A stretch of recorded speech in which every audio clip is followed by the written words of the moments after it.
שלום לכם. כבר מעל לחצי שנה מדינת ישראל נמצאת במלחמה. מאז אותה שבת שחורה וארורה ב7 באוקטובר, החיים שלנו כבר לא נראים אותו דבר. אנו חיים במציאות שונה. מספר האבדות הוא בלתי נתפס, ואנו עדיין מייחלים לשובם של כל החטופים הביתה. בחודשים האחרונים התעסקנו המון בצדדים הקשים של המלחמה. אבל היום אני רוצה לדבר על הטוב. בפרקים הקרובים נזכה להכיר את הישראלים המדהימים שלא נחים לרגע. הם אולי לא נלחמו בעזה או בגבול הצפון, אבל לא מפסיקים לעשות טוב. מעתה ובכל פרק תשמעו על יוזמה אזרחית מבורכת ומיוחדת ותזכו להכיר מקרוב את הישראלי היפה. מלאכי ברזל, מצדיעים לגיבורים שבעורף, אנחנו מתחילים.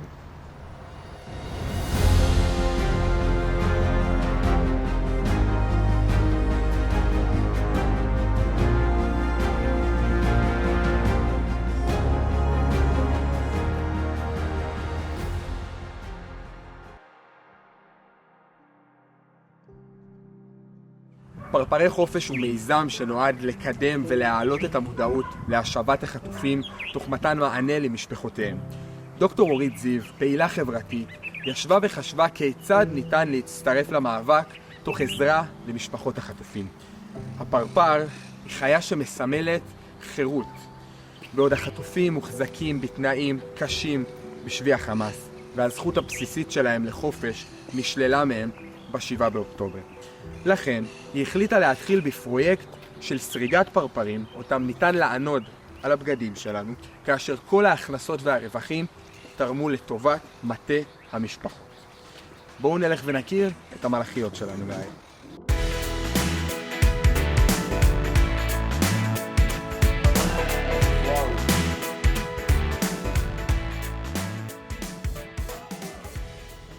עכשיו אנחנו אומרים שלום לשתיים שמצטרפות אלינו, דוקטור אורית זיו, מייסדת פרויקט פרפרי חופש, ויעלה דוד, אחיך אביתר, עדיין חטוף בשבי החמאס בעזה. קודם כל זו העת לומר זו הסיבה שאנחנו מתכנסים כאן היום, מייחלים לשובם של החטופים הביתה במהרה, בריאים ושלמים עד כמה שניתן. נפתח איתך אורית, ספרי לי קצת על הפרויקט, כיצד בכלל הגיע הרעיון, מתי התחלת לחשוב על הפרויקט הכל כך ייחודי הזה. אולי אני אשתף פה משהו אישי, אני מה שנקרא אחיינית שקולה, דוד שלי היה בצוללת דקר, ואני פשוט כילדה גדלתי לתוך המציאות הזאת, ואני פשוט יודעת מה זה לחיות עם האין. וזו תחושה פשוט בלתי נסבלת. ואמרתי, זהו, אני את הסיכה הצהובה, אני אחליף אותה כרגע, בשמי, כאילו, זאת הייתה החשיבה, אני התחיל ללכת עם הפרפר, ואז התחילו לשאול אותי. זה התחיל מקבוצת וואטסאפ מאוד קטנה, היום אנחנו מונים 160 נשים, גם בארץ וגם בעולם. למיזם פרפרי החופש נחשפתי דרך הפייסבוק של אורית זיו, דוקטור אורית זיו, והחלטתי שאני עושה פעילות פה בהוד השרון. בהוד השרון, עמותת קליק, היא עמותה לוותיקים וותיקות. אנחנו רכשנו בעזרת תרומה כספית שקיבלנו את הצמר, והגיעו, והיה מפגש סריגה, הם למדו לסרוג. הקבוצות האלה מאוד פעילות מאז. במשך חודש וחצי אני אוספת פרפרים ומביאים לנו פרפרים, ונשים משתפות זו את זו. ואז החלטנו להגדיל את מעגל ההשפעה, ומי שעוטפות את הפרפרים כדי להביא אותם לכיכר למחירה, הן בעצם ותיקות שלא סורגות, אבל יכולות בעצם לארוז. אנחנו מספקים להם את חומרי הגלם, את השקיות, את המגנטים, את הסיכות, ומאפשרות להם גם מעגל נוסף של נתינה, של משמעות ותרומה למיזם החשוב הזה. יעלה, אני אעבור אלייך. ספרי לנו קצת על אחיך אביתר, מהיכן הוא נחטף, מה אתם יודעים היום על מצבו? אז אביתר נחטף מהנובה, עם חבר טוב שלו, גיא, שהלך איתו למסיבה. הדבר האחרון שראינו היה ב7 באוקטובר. ראינו 3 סרטונים שונים שלו. כלומר, ב7 באוקטובר אתם למעשה עבד הקשר עם אביתר בשלב מסוים. נכון. ואתם לא יודעים מה עלה בגורלו. את בוודאי נחשפת להרבה אזרחים שפוגשים אותך. כשאת שומעת על יוזמות אזרחיות כמו זו של אורית ושל הנשים המקסימות בכל הארץ וגם בעולם שסורגות את הפרפרים, כמו היוזמה הזו יש עוד רבות נוספות ואחרות כל כך חשובות. מה זה עושה לך בתור אחות, בת משפחה של חטוף לראות את ההתגייסות הזו? זה מרגש אותי כל פעם מחדש. האמת, קודם שאלתי, כאילו אורית אמרה לי קודם, זה המינימום שאנחנו יכולות לעשות. לשבת במשך כל כך הרבה זמן ולשרוד ולמכור והכל זה תרומות למטה, זה דבר שהוא מדהים וזה משהו אבל שכל כך יפה בעם שלנו. שיש התגייסות כל כך גדולה. ועשרות אם לא מאות יוזמות. אורית, אני אשאל אותך, אמרת שהיוזמה הזו ממש חוצה יבשות כבר, אם אפשר לומר, חוצה גבולות. ספרי לנו באמת מה קורה בעולם, איך אנשים בעולם שמעו על פרפרי החופש, כיצד הם לוקחים חלק. אז אני חושבת שזה מגיע מכל מיני כיוונים. לעתים מגיעים לכיכר, תיירים, לוקחים את הפרפרים האלה לחול, ואז אני מקבלת למשל מייל למישהי מארצות הברית, שרוצה גם להתחיל. אבל רק ככה סיפור קטן ממישהי שבשיקגו, שסרגה כמה פרפרים, נתנה לה פיזיותרפיסטית שלה בניסיון למכור אותם. ואתמול היא כתבה לי שמישהי הגיעה, מאוד התלהבה, וקנתה פרפר $1,000. וואו.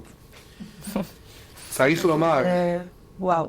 צריך לומר, מטה חטופים שעושה באמת עבודת קודש, עבודה חשובה מאוד, מתבסס על תרומות בעיקר.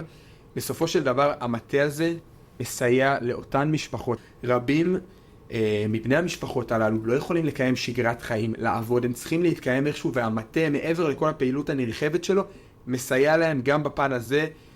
ילה, את בוודאי יכולה להעיד, ולכן מאוד מאוד חשוב. קריאה ממך, איך האזרחים באמת יכולים לסייע למשפחות? בקשה שלך מהאזרחים. אז השאלה שתמיד ממש קשה לי לענות עליה, כי אני חושבת שכל אחד יכול לתת בחזית שלו, ומשהו טוב בו. גם אם זה לספר לה, ללמוד על חטוף, לקרוא עליו קצת, לשמוע מבני משפחה שלו, וללכת לספר לחברים ולמשפחה. זה באמת באמת תלוי ביכולות ובמשאבים, אבל אני מאמינה שכל אחד יכול למצוא את הדרך שלו. לגמרי. הימים עוברים, זה לא הולך ונהיה פשוט יותר, כן. אפילו להפך, זה הולך ונהיה קשה מאוד. כמה באמת אתם, את והורייך, וגם משפחות אחרות שאת נמצאת איתן בקשר, מצליחים להישאר אופטימיים, לראות את הרגע הזה שהיקירים שלכם עוזרים לכם הביתה?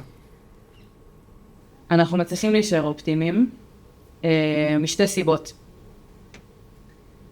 הראשונה היא באמת להצליח לדמיין את הרגע הזה. אמא שלי אתמול היא אמרה לי, מעניין אותי באיזה מבט הגעתה לקבל אותנו. כאילו, איך העיניים שלו יבואו כשאני אראה אותו פעם ראשונה. אין לנו פריבילגיה לאבד אופטימיות, לאבד תקווה.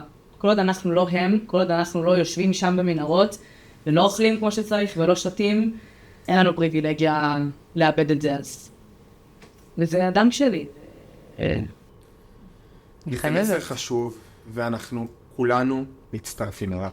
אורית, אנחנו בסופו של דבר רוצים שאנשים ימשיכו לסרוג, וגם לתרום ולסייע כך במטה, המשפחות. איך ניתן באמת לסייע, לעזור, אזרחים שיושבים עכשיו בבית ורוצים לקחת חלק? יש לנו קבוצה וואטסאפ, שאפשר להתחבר אליה דרך אתר, או יותר נכון דף באינסטגרם שפתחנו, שנקרא פרפר חופש.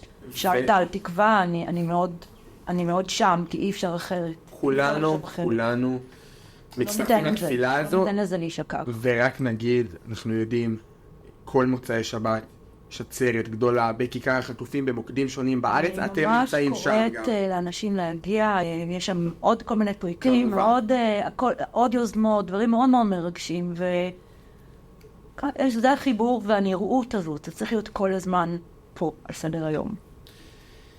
לחלוטין, אנחנו לא נפסיק עד שכל אותם חטופים שובו הביתה, בתקווה שזה יקרה כמה שיותר מהר, ואנחנו צריכים לזכור את זה כל יום, כל שעה. תודה רבה לך אורית, תודה לך יעלה. תודה לך, ברור. ממש.